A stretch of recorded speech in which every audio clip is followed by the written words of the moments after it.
L'Église catholique fait mémoire de sainte Gisèle. Le nom de Gisèle signifie en allemand de Gisil, la flèche. Or elle était justement issue d'une famille de pointe. Sainte Gisèle était en effet la sœur de saint Henri, empereur d'Allemagne. Elle devint épouse du roi saint Étienne, qui implanta la religion en son royaume de Hongrie et leur fils fut saint Aymeric.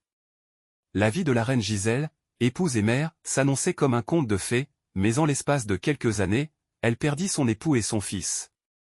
Gisèle reviendra alors en son pays natal, la Bavière. Elle y passe les 20 dernières années de sa vie, dans la consécration à Dieu par la prière et le service des malades au monastère de Niederbur, près de Passau. Elle entra dans la vie éternelle en 1060. C'est le mois de mai, mois de Marie, mois le plus beau. On vous offre une réflexion de Gérard Bessières. Une fois de plus, le miracle s'est accompli, le miracle du printemps. Jadis, des peuples fascinés par le retour de la vie adoraient les puissances obscures de la fécondité. Aujourd'hui, on ne peut plus confondre le Dieu créateur avec le cycle régénérant la végétation. Mais le sacrement de la nature nous fait encore signe, dans sa lumière silencieuse. Alors que les sociétés humaines traversent crise et anxiété, le printemps rappelle à tous que la vie est plus forte que la mort. Le mois de mai invite à tous les renouveaux. La brise de Dieu qui souffle sur nos vies est son esprit, son souffle. C'est lui qui fait monter les sèves les plus intenses pour faire advenir des printemps d'humanité.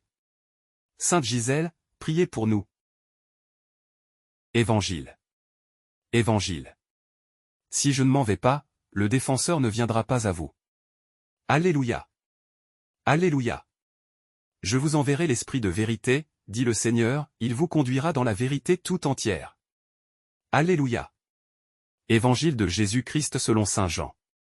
En ce temps-là, Jésus disait à ses disciples. Je m'en vais maintenant auprès de celui qui m'a envoyé, et aucun de vous ne me demande, où vas-tu?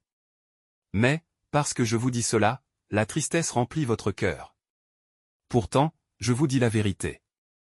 Il vaut mieux pour vous que je m'en aille, car, si je ne m'en vais pas, le défenseur ne viendra pas à vous, mais si je pars, je vous l'enverrai. Quand il viendra, il établira la culpabilité du monde. En matière de péché, de justice et de jugement.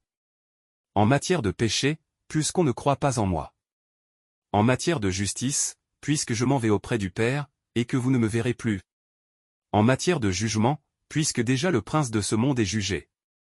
Acclamons la parole de Dieu. Louange à toi Seigneur Jésus.